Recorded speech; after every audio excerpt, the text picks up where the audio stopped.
ജീവിതത്തിന്റെ സഹനങ്ങൾ പ്രാർത്ഥനയാക്കി മാറ്റുന്ന ഒരു പറ്റം മനുഷ്യ ജീവിതങ്ങൾ.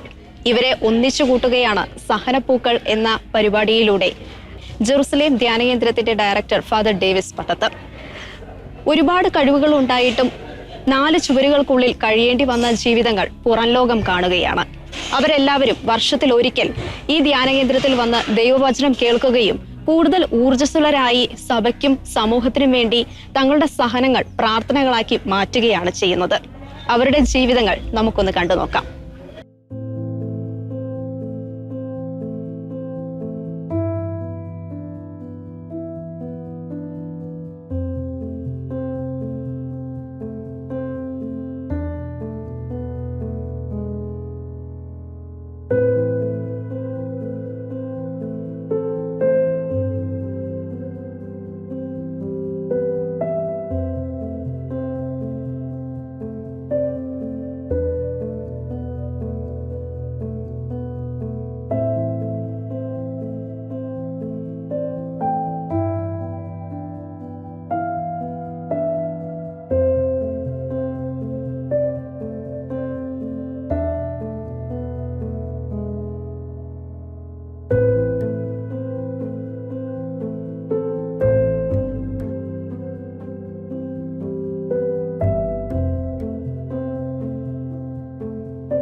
എൻ്റെ പേര് ബീന, വീട് മുല്ലശ്ശേരി. എനിക്ക് പോളിയോ വന്നതാണ്. 54 വയസ്സായി. ഇപ്പോൾ നമുക്ക് ഈ അവസ്ഥ ഈശോ തന്നിട്ടുണ്ടെങ്കിൽ നമ്മൾ പരിപാലിക്കാനും നമ്മൾ നോക്കാനും ഇഷ്ടംപോലെ ആൾക്കാരും തന്നിട്ടുണ്ട്. അപ്പോൾ അതിനൊക്കെ നന്ദി പറഞ്ഞ് നമ്മൾ സന്തോഷത്തോടെ ഈശോയുടെ കൂടെ ജീവിക്കുക. ഇപ്പോൾ പ്രാർത്ഥിച്ച് കഴിഞ്ഞൊക്കെ ചൊല്ലി ഈശോയുടെ കൂടെ സന്തോഷത്തോടെ ജീവിക്കണം. രാവിലെ വിശുദ്ധ കുർബാന കാണും, കഴിഞ്ഞൊക്കെ ചൊല്ലും, ജപമാല ചൊല്ലും, ശുദ്ധീകരണാത്മാക്കളെ പ്രാർത്ഥന ചൊല്ലും, ഭജനം വായിക്കും, പഠിക്കും. ഒത്തിരി പേര് വീട്ടിൽ വരാറുണ്ട് പ്രാർത്ഥിക്കാനൊക്കെ പറഞ്ഞിട്ട്. എനിക്ക് പറയാനുള്ളത് നമ്മൾ വചനം പഠിക്കണം. വചനത്തിനാണ് നമുക്ക് ശക്തി തരാൻ സാധിക്കുള്ളൂ. എന്നും പരിശുദ്ധാത്മാവെന്നറിയാൻ പ്രാർത്ഥിച്ചുകൊണ്ടിരിക്കുക. ഇതാ ദൈവമാണ് എൻ്റെ രക്ഷ, ഞാൻ അങ്ങനെ ആശ്രയിക്കും, ഞാൻ ഭയപ്പെടില്ല. യെശയ്യാ 12:2. എൻ്റെ പേര് ലിജി എന്നാണ്. എൻ്റെ സ്ഥലം അങ്കമാലില്. ഞാൻ വീൽ ചെയർ ബാസ്കറ്റ്ബോൾ കളിക്കുന്നുണ്ട്. സൗത്ത് സോണിലും നാഷണലിലും മത്സരിക്കാൻ പോയി. കേരള ടീമിന് വേണ്ടിയിട്ട് 3rd പ്രൈസ് ഞങ്ങൾ കരസ്ഥമാക്കി. ദർശന എന്ന ഒരു ക്ലബിലെ ആണ് ഞങ്ങൾ പ്രാക്ടീസൊക്കെ നടത്തുന്നത്. സോളമൻ അച്ഛനാണ് ഞങ്ങൾക്ക് അതിനായിട്ട് നേതൃത്വം നൽകുന്നത്. അത് എത്തിപ്പെട്ടത് തൃശ്ശൂർ ഒരു അച്ഛനുണ്ട്, CMI അച്ഛനാണ്. അപ്പം ആ അച്ഛൻ വഴിയാണ് ഞങ്ങൾക്കൊരു ഗ്രൂപ്പ് ഉണ്ട്. അപ്പം അങ്ങനെ ഞങ്ങളോട് ബാസ്കറ്റ്ബോൾ പ്രാക്ടീസ് ചെയ്യാൻ പറഞ്ഞു. അപ്പം ഞങ്ങൾ ആദ്യം ഇത് എങ്ങനെ കളിക്കുമെന്നായിരുന്നു. പിന്നീട് ഞങ്ങളത് സ്പോർട്സ് വീൽ ചെയർ ഉണ്ട്, അതുപയോഗിച്ച് നമ്മൾ കൈകൊണ്ട് തന്നെ തിരിച്ച് ബോളും പാസ് ചെയ്യണം, വീൽ ചെയറും പാസ് ചെയ്ത് അങ്ങനെയാണ് ഞങ്ങൾ കളിക്കുന്നത്. എനിക്ക് 2 വയസ്സിൽ പോളിയോ വന്നതാണ്. പിന്നെ ആദ്യം ഒട്ടും നടക്കില്ലായിരുന്നു. പിന്നെ 3-4 ഓപ്പറേഷനൊക്കെ കഴിഞ്ഞ പിന്നെയാണ് ഞാൻ ഇത്രത്തോളം എത്തിയത്. ഞങ്ങൾ ഒരു റൂമിൻ്റെ 4 ചുവരുകൾക്കുള്ളിൽ കഴിഞ്ഞിരുന്ന വ്യക്തികളാണ് ഞാനൊക്കെ. പുറം ലോകം കണ്ടിട്ടില്ല. ഇങ്ങനെ ഒരു ഇതിൽ വന്നു കഴിഞ്ഞപ്പോൾ ഞങ്ങൾ പുറത്തേക്ക് ഇറങ്ങാനും മറ്റുള്ളവരെ ഫേസ് ചെയ്യാനും മറ്റുള്ളവരോട് സംസാരിക്കാനും ഒക്കെ ഞങ്ങൾക്കൊരു പ്രചോദനം കിട്ടി. ഞങ്ങളെപ്പോലുള്ള വ്യക്തികളെ മറ്റുള്ളവർ മനസ്സിലാക്കി അവരെ പുറത്തേക്ക് കൊണ്ടുവരിക. ഞങ്ങളെപ്പോലുള്ളവർ അകത്തിരിക്കേണ്ടവരല്ല, പുറത്തേക്ക് കൊണ്ടുവന്ന് 4 ആൾക്കാർ കാണുക. ഞങ്ങളുടെ കഴിവുകളെ പുറത്തേക്ക് കൊണ്ടുവരാനാണ് എനിക്ക് ഒരു അഭിപ്രായമുള്ളത്. എല്ലാവരും വയ്യാത്തവരാണെന്ന് വിചാരിച്ചിട്ട് അകത്ത് തന്നെ ഞങ്ങളെ ഇരുത്തും. ഇപ്പോൾ ഞങ്ങളെല്ലാവരും ഇങ്ങനെ പുറത്തിറങ്ങിയപ്പോഴാണ് ഞങ്ങളുടെ ഉള്ളിലുള്ള കഴിവുകൾ ഞങ്ങൾക്ക് തന്നെ മനസ്സിലാവുന്നത്. പിന്നെ ഞങ്ങളെ സഹനപ്പൂക്കളിലേക്ക്, ഞങ്ങളുടെ വീടുകളിലേക്ക് ഞങ്ങളുടെ പട്ടത്തച്ഛൻ വന്ന് ഞങ്ങളെ ക്ഷണിച്ചു കൊണ്ടുവന്നതാണ്. ഇപ്പം ഞങ്ങൾ ഒത്തിരി സന്തോഷത്തിലാണ്. ഞങ്ങളെപ്പോലുള്ളവരെ കാണാനും ഞങ്ങളുടെ കാര്യങ്ങളൊക്കെ ഒന്ന് ഷെയർ ചെയ്യാനും ഒത്തിരി സന്തോഷത്തോടെ ഞങ്ങൾ. എൻ്റെ പേര് പൗളി. 2.5 വയസ്സിൽ പോളിയോ വന്നതാണ്. ഒരു കൈക്ക് മാത്രമേ ബലമുള്ളൂ, 2 കാലും ഒരു കൈയും ബലമില്ല. കാലുമ്മ ഈ കാലിപ്പറ ഉപയോഗിച്ച് നിൽക്കാനും അത്യാവശ്യം കുറച്ച് നടക്കാനും സാധിക്കും, അല്ലെങ്കിൽ വീൽ ചെയറിൽ തന്നെ. ഞാനൊരു ട്യൂഷൻ സെൻറ്റർ നടത്തുന്നുണ്ട് ഞങ്ങളുടെ വീടിൻ്റെ ഭാഗത്ത്.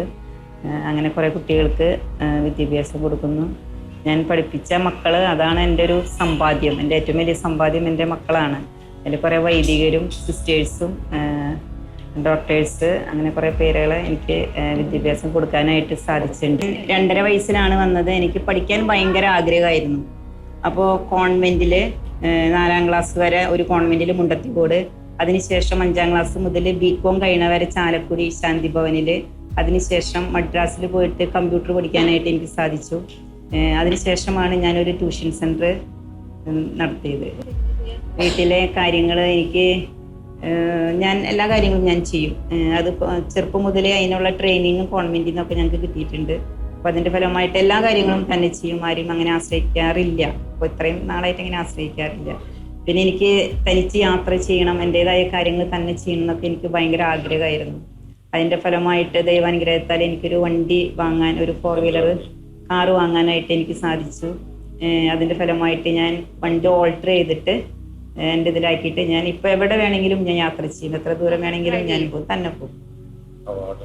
2023 ഭിന്നശേഷിക്കാർക്ക് വേണ്ടി ഏർപ്പെടുത്തുന്ന നമ്മുടെ സ്റ്റേറ്റിലെ ഏറ്റവും നല്ല റോൾ മോഡൽ എന്ന വിഭാഗത്തിൽ എനിക്ക് കേരള ഗവൺമെൻറ്റിൻ്റെ ഒരു അവാർഡ് ലഭിക്കാനിടയായി. അത് പട്ടത്തച്ഛൻ്റെ ഒരു പ്രോത്സാഹനവും എന്നെ മുന്നിലേക്ക് ഉയർത്തിക്കൊണ്ടുവരാനുള്ള ഒരു ആത്മീയമായ ഒരു പ്രചോദനം എനിക്ക് പട്ടത്തച്ഛനിൽ നിന്ന് എനിക്ക് ലഭിച്ചിട്ടാണത്. അച്ഛൻ ശരിക്കും സഹനമാകുന്ന ആ ഒരു തീച്ചുളയിൽ നിന്ന് അതിന് വളവും വെള്ളവും ഒക്കെ ഒഴിച്ച് ആ ഒരു പുഷ്പമായി ഞങ്ങളെ ശരിക്കും ഉയർത്തിക്കൊണ്ടുവന്നത്, വിരിയിച്ചെടുത്തു. ശരിക്കും ഞങ്ങളൊരു ഡിസേബിൾഡ് ആണ് എന്നാണ് ഞങ്ങൾ കരുതിയിരുന്നത്. അച്ഛൻ വന്ന് ഞങ്ങളോട് സംസാരിച്ച് ഞങ്ങളെ ഈ സഹനപ്പൂക്കളിലേക്ക് ഇങ്ങനെ തിരഞ്ഞെടുത്തതിന് ശേഷം ഞങ്ങളുടെ ഡിസേബിൾ ഒരു ഏബിളായിട്ട് തന്നെ ഞങ്ങൾക്കത് കാണാനും അതിനെ അംഗീകരിക്കാനും ഞങ്ങൾക്ക് സാധിച്ചു. പിന്നെ ഞങ്ങൾ കുറേ കൂട്ടുകാർ, ഇവരെ പോലെയുള്ള കൂട്ടുകാരെയൊക്കെ കാണുമ്പോൾ ഉണ്ടാകുന്ന ഒരു സന്തോഷവും ഞങ്ങളുടെ ഷെയറിങ്ങും, അതാണ് ഞങ്ങളുടെ ഒരു വലിയൊരു ആത്മീയതയിലേക്ക് ഞങ്ങളെ നയിക്കുന്ന ഒരു ഘടകം. നമ്മുടെ അവസ്ഥ ഇതാണ്. അപ്പം നമ്മളതിനോട് പൊരുത്തപ്പെട്ട് തന്നെ നമ്മൾ ജീവിക്കണം. പിന്നെ മറ്റൊന്ന്, നമ്മളുടെ അവസ്ഥേനെ നമുക്ക് വെല്ലുവിളിച്ചുകൊണ്ട് ആത്മീയതയിലൂടെ നമുക്ക് നേടിയെടുക്കാൻ പറ്റുന്ന നമ്മുടെ സന്തോഷങ്ങളും നമ്മളുടെ സുഖങ്ങളും നമുക്ക് അനുഭവിക്കാനായിട്ട് നമുക്ക് സാധിക്കും. നമുക്ക് നേരിടുന്ന നമ്മുടെ വെല്ലുവിളികൾ, പരിഹാസങ്ങൾ, പരിഭവങ്ങൾ, അതൊക്കെ നമുക്ക് വളരാനുള്ള ഒരു പ്രചോദനമായി ആത്മീയതയിലേക്ക് നയിക്കാനായിട്ട് ഞങ്ങൾക്ക് സാധിക്കുന്നു. എൻ്റെ പേര് റോസ്ലി, തലവരാണ് വീട്. ഞങ്ങൾ 5 മക്കള്. അപ്പനമ്മ മരിച്ചു. 3 സഹോദരന്മാർ, സഹോദരി. ഒരു സഹോദരൻ അച്ഛനാണ് കപ്പും സഭയില്. 2 സഹോദരന്മാരെ കല്യാണം കഴിഞ്ഞു, മക്കളായി. 3 സഹോദരൻ്റെ കൂടെ നിൽക്കണം. എനിക്ക് അപ്പനമ്മി വയ്യാത്തൊരു അവസ്ഥ, അമ്മയ്ക്ക് ഓർമ്മ വയ്ക്കുമ്പോൾ തൊട്ട് വയ്യാത്തൊരു അവസ്ഥയായിരുന്നു. അപ്പോൾ അതോടുകൂടി എനിക്ക് പിന്നെ അധികം ഇങ്ങനെ ഒരു മനസ്സിനും വിഷമമായിരുന്നു. എനിക്ക് ഈ അവസ്ഥ വന്നു, ആരുമില്ലാത്തൊരു അവസ്ഥ, അങ്ങനെയാണ് എൻ്റെ മനസ്സിൽ തോന്നിയത്. പക്ഷേ ആ ഇതിൽ അമ്മ പിന്നെ 17 വർഷം തളർന്ന് കിടപ്പായി. അതുകൂടി ഞാൻ അങ്ങനെ പുറത്തേക്ക് പോവുകയും മറ്റുള്ളവരായിട്ടുള്ളൊരു ഇത് എനിക്കില്ല.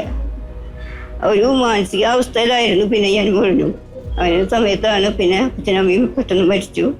അതിനുശേഷം ഞാൻ പുനർജീവനിലാണ് അതിട്ട് വന്നത്.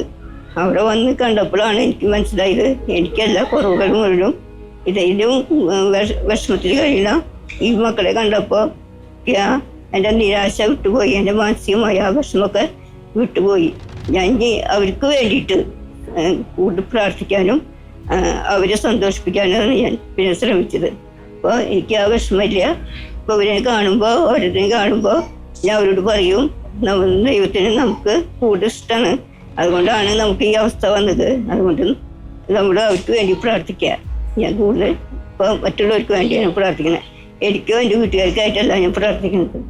ഇതുപോലെയുള്ള മക്കളെ കാണുമ്പോൾ, ബീനനൊക്കെ കണ്ടപ്പോൾ എനിക്ക് മനസ്സിനൊരു സംതൃപ്തിയാണ് തോന്നിയത്. കാരണം എന്നെക്കാളും കൂടുതൽ ബീനനെയാണ് ഈശ്വരൻ സ്നേഹിക്കുന്നത്. അപ്പോൾ അവർക്ക് വേണ്ടി പ്രാർത്ഥിക്കാനും ശക്തിപ്പെടുത്താനും വേണ്ടിയിട്ട് ശ്രമിക്കും.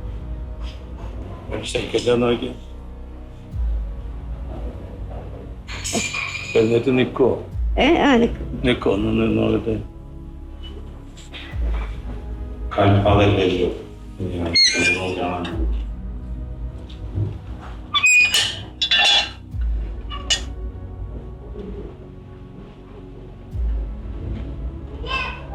നടക്കുമല്ലേ?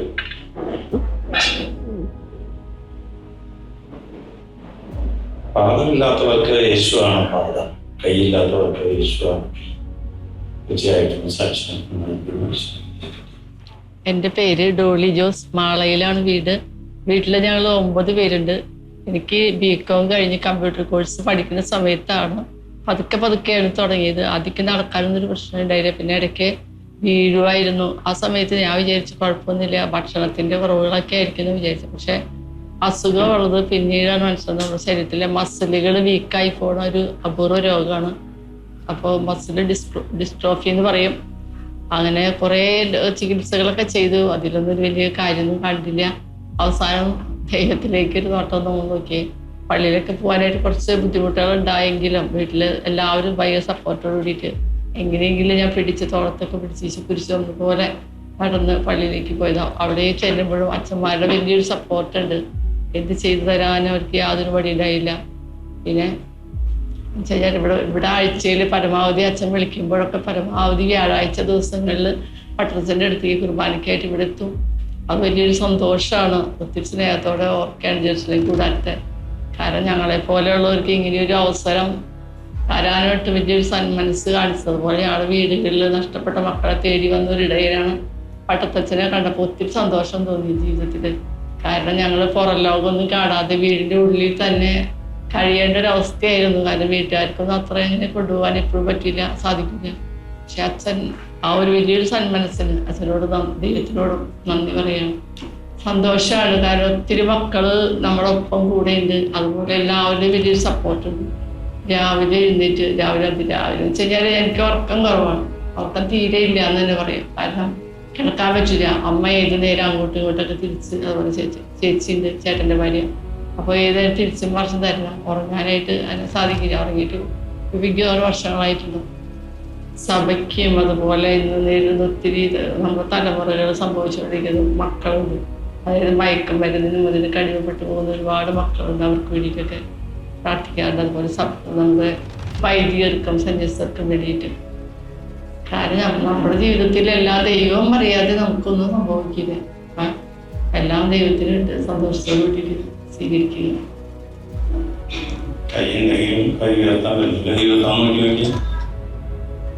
ഇങ്ങനെ പറ്റുള്ളൂ. ഞാൻ പണ്ടടിച്ചു പോയി അന്ന് ചെന്നപ്പോൾ. അവളെ നീ എടുത്ത് കഴിക്കാൻ പറഞ്ഞപ്പോഴാണ് മനസ്സിലായേ എൻ്റെ കണ്ണ് നിറഞ്ഞത് അന്നാണ്. കൈകളുണ്ടെങ്കിലും ഉയർത്താൻ പറ്റില്ല, ഒന്നും ചെയ്യാൻ പറ്റില്ല. ഒരു ഈച്ച വന്നാൽ പോലും അവിടുന്ന് ഇല്ലേ അതേ പറ്റുള്ളൂ. കൈ ഉയർത്തിയ കൈ നേരത്തെ ഞാൻ പിടിച്ച് നോക്കി വേദനിക്കും. എൻ്റെ പേര് ഷൈൻ, വീട് കൊരട്ടിയിൽ. എനിക്ക് 1.5 വയസ്സുള്ളപ്പോൾ പോളിയോ വന്ന് മൊത്തം ശരീരം തളർന്നു പോയതാണ്. പിന്നീട് പോത്തിശ്ശേരിയിലൊരു ഹോസ്പിറ്റലിൽ പോയി ഇഞ്ചക്ഷനും മറ്റും ചെയ്ത് ഒഴിച്ചിലും ഒക്കെ ചെയ്ത് ശരിയായി. ഇപ്പോൾ ഒരു കാലിന് മാത്രം സ്വാധീനക്കുറവുണ്ട്. ദൈവം തന്ന ഇത് ഞാൻ സന്തോഷത്തോടെയാണ് സ്വീകരിക്കുന്നത്. ഒഴിവു സമയങ്ങളിലെല്ലാം വൈദികർക്കും സിസ്റ്റേഴ്സിനും എല്ലാവർക്കും സഭയ്ക്കും വേണ്ടി പ്രത്യേകം പ്രാർത്ഥിക്കുന്നുണ്ട്. ഇപ്പോൾ ഈ ജീവിതത്തിൽ എനിക്ക് സന്തോഷങ്ങളേ ഉള്ളൂ. എനിക്ക് വീട്ടിൽ ഭാര്യയും ഒരു കുട്ടിയുമുണ്ട്. ഞാനിപ്പോൾ നാട്ടുചന്തകളിൽ നിന്ന് പച്ചക്കറിയും സാധനങ്ങളെടുത്ത് കടകളിൽ കൊണ്ടുപോയി കൊടുത്ത് വണ്ടിക്കും ഓട്ടോറിക്ഷയ്ക്കും മറ്റും കടകളിൽ കൊടുത്ത് സന്തോഷത്തോടെ കഴിഞ്ഞു പോകുന്നു. എൻ്റെ പേര് ജോയി, വരന്തരപ്പള്ളി പള്ളിക്കുന്നാണ് വീട്. എനിക്ക് 1996 സെപ്റ്റംബർ 28 ഒരു ആക്സിഡൻറ്റ് പറ്റിയതാണ്. അരയ്ക്കുന്ന കീഴ്പോട്ട് തളർന്നു പോയി. സെൻസേഷനൊന്നും ഇല്ല. ഉള്ള എല്ലാ കാര്യങ്ങളും എൻ്റെ ഭാര്യ ചെയ്തു തരണം. ഞങ്ങളുടെ വിവാഹം കഴിഞ്ഞിട്ട് 1 വർഷമേ ആയിട്ടുണ്ടായിരുന്നുള്ളൂ. അപ്പോഴാണത് പറ്റിയത്. ഇപ്പോൾ 29 വർഷമായി കർത്താവിൻ്റെ കൃപയാൽ ഞങ്ങൾ ഇത്രയും വഴി നടത്തുന്നു. അത് പറയുകയാണെന്നുണ്ടെങ്കിൽ അന്ന് മുതൽ എനിക്ക് പറ്റിയ ആക്സിഡൻറ്റ് പറ്റി ഹോസ്പിറ്റലിൽ കിടക്കുമ്പോൾ പട്ടത്തച്ഛൻ ഞങ്ങൾക്ക് വേണ്ടി പ്രാർത്ഥിക്കാൻ വന്നിട്ടുണ്ട്. അച്ഛൻ്റെയും ഈ ജെറുസലേം കുടുംബത്തിൻ്റെയും പ്രാർത്ഥനയാണ് ഞങ്ങൾക്ക് ഇത്രയും കാലം ഞങ്ങളുടെ ഈ സഹനത്തിലും ആയിരിക്കുന്ന എല്ലാ അവസ്ഥയിലും പിടിച്ചു നിൽക്കാനായിട്ട് ഞങ്ങൾക്ക് സാധിച്ചത്. ഇന്ന് ഞങ്ങളുടെ ഈ സഹനം കൊണ്ട് ഒത്തിരി കുടുംബങ്ങളെ ആശ്വസിപ്പിക്കാനായിട്ട്, ഒത്തിരി തകർന്ന കുടുംബങ്ങൾ, ഒത്തിരി മക്കളുടെ ഷെയറിങ് ഞങ്ങൾ കേട്ടിട്ടുണ്ട്. നിസ്സാര കാര്യങ്ങൾക്ക് പോലും തകർന്ന് തരിപ്പണായ ഡൈവേഴ്സിന്റെ വക്കിലെത്തി നിൽക്കുന്ന കുടുംബം. അങ്ങനെ ഒത്തിരി കുടുംബങ്ങൾക്ക് ഒരു ആശ്വാസമാകാൻ ഞങ്ങളുടെ ഈ ജീവിതം കൊണ്ട്, ഞങ്ങളുടെ ഈ സഹനം കൊണ്ട് ഞങ്ങൾക്ക് കഴിഞ്ഞിട്ടുണ്ട്. കർത്താവിൻ്റെ കൃപയാൽ ഞങ്ങളുടെ ഈ സഹനങ്ങളും വേദനകളും എല്ലാം തകർന്ന കുടുംബങ്ങളെ ഓർത്ത് പ്രാർത്ഥിച്ച് ഞങ്ങളുടെ ജീവിതം മുന്നോട്ട് പോകുന്നു. എൻ്റെ പേര് സിംസൺ, ചിറ്റാട്ടുകരയിലാണ് വീട്. സെൻറ്റ് സെബാസ്റ്റ്യൻ ചർച്ച് ചിറ്റാട്ടുകര ഇടവകയാണ്. എനിക്ക് 2012 ഫെബ്രുവരി 16 ഒരാന ഇടഞ്ഞോട്ട് ബസ് മറിച്ചിട്ടുണ്ടായി. ബസ് മറിച്ചിട്ടാകുമ്പോൾ ജനലയുടെ പുറത്തേക്ക് വീണു. ബസ് എൻ്റെ മേത്ത് വന്ന് വീണു. അങ്ങനെ ആൾക്കാർ പൊന്തിച്ചു, അവരേക്കുന്ന് വീണു. മുട്ടുമോളി പൊന്തിച്ച് അതൊടിഞ്ഞ് വീണു. JCB പൊന്തിച്ച് അതിൻ്റെ നിന്ന് വീണു. പിന്നെയാണ് വലിയ ക്രൈം വന്നിട്ട് എൻ്റെ അടുത്ത് ആശുപത്രി ഉണ്ടായത്. അപ്പോഴേക്കും അതിൻ്റെ ഉള്ളിലത്തെ അതൊക്കെ ആന്തരിക വയങ്ങൾക്ക് കുറെ കേടുപറ്റി, കാഴ്ചയില്ല, യൂറിൻ ബ്ലാഡർ പൊട്ടി, അങ്ങനെ കുറെ അത് പറ്റിയെടുപ്പില്ല, തകർന്നിട്ട് നട്ടലിൻ്റെ ചിന്നലുണ്ട്, കയ്യുമ സ്റ്റൈലിട്ട് അങ്ങനെ സംഭവങ്ങളൊക്കെ ഉണ്ട്. ഇപ്പോൾ 14 കൊല്ലാവാനാണ് പോണത്. അടുത്ത ഫെബ്രുവരി 14 കൊല്ലാവും. ഞാൻ ഇപ്പോൾ പ്രധാനമായിട്ട് ചെയ്യണത് ഇങ്ങനെ മധ്യസ്ഥ പ്രവർത്തനങ്ങളിലെ യുവജനങ്ങൾക്ക്, വിദ്യാർത്ഥികൾക്കും സമർപ്പിതർക്കും വേണ്ടിയാണ് കൂടുതൽ മുൻഗണന കൊടുത്തിട്ട് പ്രാർത്ഥിച്ചുകൊണ്ടിരിക്കുന്നത്. അതുപോലെ ചെടിയുടെ മണിയുണ്ട്, കൊന്ത കിട്ടുന്നുണ്ട്. കുറെ ആൾക്കാർക്ക് വേണ്ടി മധ്യസ്ഥ പ്രവർത്തനം വേറെ നടത്തിക്കൊണ്ടിരിക്കുന്നു. വീട്ടിലെ ഭാര്യ, അമ്മ, 2 മക്കള്. ഈ സാധനമൊക്കെ നമ്മളെ സഭയുടെ വളർച്ചയ്ക്ക്, അതുപോലെ സമർപ്പിതർക്ക് അങ്ങനെ വേണ്ടിയിട്ട് ഓരോരുത്തർക്ക് അവരെ പ്രത്യേക നിയോഗങ്ങൾക്ക് വേണ്ടി കാഴ്ചവെക്കാറുണ്ട്.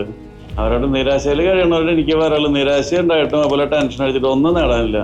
ടെൻഷൻ അടിച്ചാൽ പെൻഷനായി പോകുന്നതാണ് ഞാൻ സാധാരണ എല്ലാവരും പറയുന്നത്. ടെൻഷൻ അടിച്ചാൽ പെൻഷൻ ആവുന്ന നമ്മൾ ഗവൺമെന്റ് മേടിക്കുന്ന പെൻഷനല്ല, ഭൂമിയിൽ നിന്ന് പെൻഷനായിട്ട് പോകും. അത് കാരണം ടെൻഷനൊന്നും ഇല്ലാണ്ട് നമുക്ക് ഈ സംഭവങ്ങൾ തന്നതൊക്കെ നമ്മുടെ നല്ല കാര്യത്തിനാണെന്ന് മനസ്സിലാക്കിയിട്ട്, ഇപ്പൊ എനിക്കിത് വന്നപ്പോൾ ഏറ്റവും ആദ്യം കുറച്ച് ദിവസം നിരാശ ഉണ്ടായി. പക്ഷെ പിന്നീട് അവിടെ നിന്നൊക്കെ കയറി അച്ഛന്മാരും ഇവരൊക്കെ സംസാരിച്ചാൽ അവരൊക്കെ വന്ന പിന്നെ ആ നിരാശ മാറി. അതുപോലെ നിരാശ മാറി കഴിഞ്ഞാൽ നമുക്ക് വലിയ കാര്യങ്ങൾ കുറെ ചെയ്യാൻ പറ്റും. ഇപ്പൊ ഞാൻ ഈ കൊന്ത ഉണ്ടാക്കണ കൂടെ 2 നക്ഷത്രം ഉണ്ടാക്കും. കാഴ്ചയില്ലാന്ന് തീരെ കാഴ്ചയില്ലാന്ന് ഞാൻ പറഞ്ഞല്ലോ, നക്ഷത്രം ഉണ്ടാക്കുക. അതുപോലെ ഗ്രോട്ടോകള്, ഫേക്കോള്, മറ്റേ ഫ്ലെക്സിക്ക് വെച്ചിട്ട് കരിങ്കലോട്ട് ഗ്രോട്ടോകൾ ഉണ്ടാക്കുക. അങ്ങനെ കുറെ കാര്യങ്ങൾ എനിക്ക് ചെയ്യാൻ സാധിച്ചാൽ നിരാശയെന്ന് മാറിയപ്പോഴാണ്. അതുപോലെ നിരാശേനെ എല്ലാവരും വിട്ടുമാറി പ്രത്യാശയിലേക്ക് വന്നാലേ ജീവിതം നല്ല സന്തോഷത്തിലായി തീരും എന്ന് എനിക്ക് നല്ല ഉറപ്പുണ്ട്.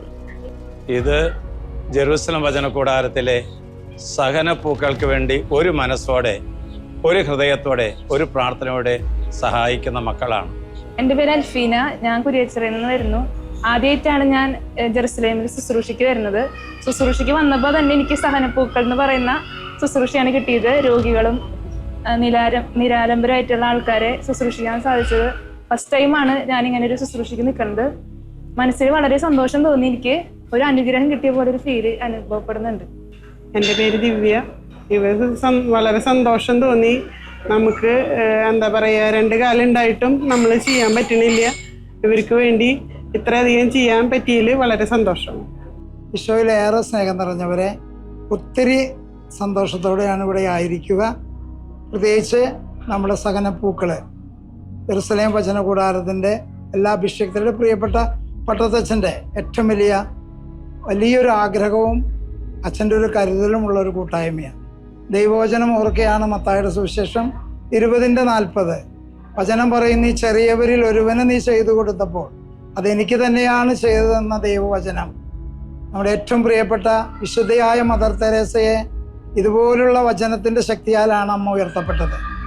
എല്ലാ വർഷവും ഇതുപോലെ ഈ മക്കളെ കൂട്ടിച്ചേർക്കുവാനും ഈ മക്കൾക്ക് നഷ്ടപ്പെട്ട സ്നേഹം പകർന്നു കൊടുക്കുവാനും ഇവരെ മാറോട് ചേർക്കുവാനും ഈ ആലയം കാണിക്കുന്ന ഏറ്റവും വലിയ നന്മയോർത്ത് തമ്പുരാന് നന്ദി പറയുന്നു.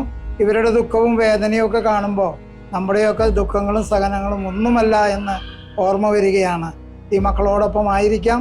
എല്ലാ വ്യാഴാഴ്ചയും മക്കൾ ഈ ആലയത്തിൽ സമർപ്പിക്കുന്ന നിയോഗങ്ങൾക്ക് വേണ്ടിയും പ്രാർത്ഥിക്കാൻ വരുന്നുണ്ട്. ഇനിയും ഈ ആലയത്തിൻ്റെ പ്രാർത്ഥനയും കരുതലും ഈ മക്കൾക്കുണ്ടാകും. എല്ലാവരും ഈ മക്കൾക്ക് വേണ്ടിയും ഈ കൂട്ടായ്മയ്ക്ക് വേണ്ടിയും പ്രാർത്ഥിക്കണമേ. ദൈവം സമൃദ്ധമായി അനുഗ്രഹിക്കും. ഏറ്റവും പ്രിയം നിറഞ്ഞ ഷക്കീന പ്രേക്ഷകരെ, ദിവംഗതനായിരിക്കുന്ന ജോസഫ് കുണ്ടുകുളം പിതാവ് എന്നോട് പറഞ്ഞൊരു കൊച്ചുവാക്യമുണ്ട്. അതിപ്രകാരമാണ്: പട്ടതച്ച, ധ്യാനമന്ദിരം വളരും, അപ്പോൾ പാവപ്പെട്ടവരുടെ കാര്യം അച്ഛൻ മറക്കരുത്.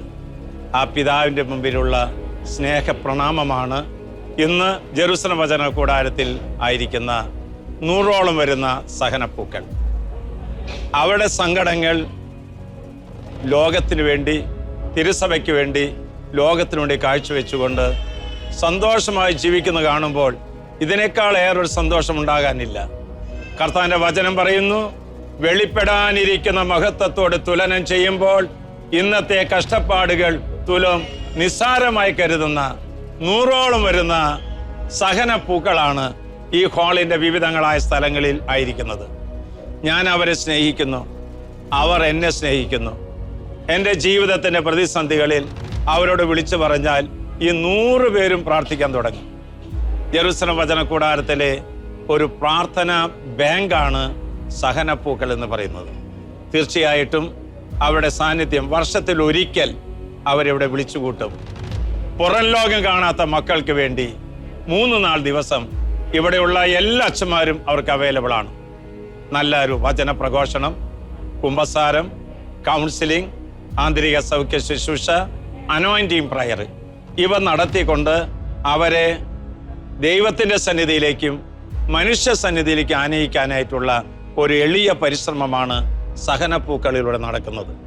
തീർച്ചയായിട്ടും ഇവിടെ കടന്നു വരുന്നവർ ഒന്നിനും നിർവാഹമില്ലാത്ത ആളുകളാണ്. ഈ 72 വീടുകളിൽ ഞാൻ പോയിട്ടുണ്ട്. അവിടെ ഭവനം, അവിടെ കിടപ്പുമുറി, കിടക്കാനൊരു കിടക്കയില്ലാത്ത അവസ്ഥ, പുതപ്പില്ലാത്ത അവസ്ഥ, എങ്ങനെ അവരുടെ സ്നേഹം കാണിക്കുക? ഞങ്ങൾ അങ്ങനെ അവരെ സഹായിക്കുന്നുണ്ട്. കൂടാതെ ഓരോ സഹനപ്പൂക്കൾക്കും 10,000 രൂപ ഔദാര്യമതികളായിരിക്കുന്ന, സഹനങ്ങളെ സ്നേഹിക്കുന്ന, രോഗികളെ സ്നേഹിക്കുന്ന ആളുകളിൽ നിന്ന് കിട്ടിയിരിക്കുന്ന അവർക്ക് സമ്മാനമായിട്ട്, അതൊന്നും പോരാ അവർക്ക്. ഇതിപ്പോൾ ചെയ്യാൻ സാധിക്കുന്നുള്ളൂ. ഒരു കാലഘട്ടം വരുമ്പോൾ ദൈവം അവരെ കൂടുതൽ ഉയരങ്ങളിലേക്ക് നയിക്കട്ടെ എന്നും ലോക പ്രശസ്തരായിരിക്കുന്ന മക്കൾ സഹനപ്പൂക്കളിൽ ഉണ്ടാകട്ടെ എന്നും അങ്ങനെ സഹന ബാങ്കുകൾ ലോകത്തിൻ്റെ ഒരു വലിയ പ്രാർത്ഥനാ ബാങ്കായി മാറട്ടെ എന്നും ഞാൻ പ്രാർത്ഥിക്കുകയും ആശംസിക്കുകയും ചെയ്യാണ്. ഷെക്കീന ടെലിവിഷനോട് ജെറുസലം വചന കൂടാരത്തിൻ്റെ പ്രത്യേകിച്ച് സഹനപ്പൂക്കളുടെ ആശംസകളും പ്രാർത്ഥനകളും നേർന്നുകൊണ്ട് ഞാൻ അവസാനിപ്പിക്കുകയാണ്.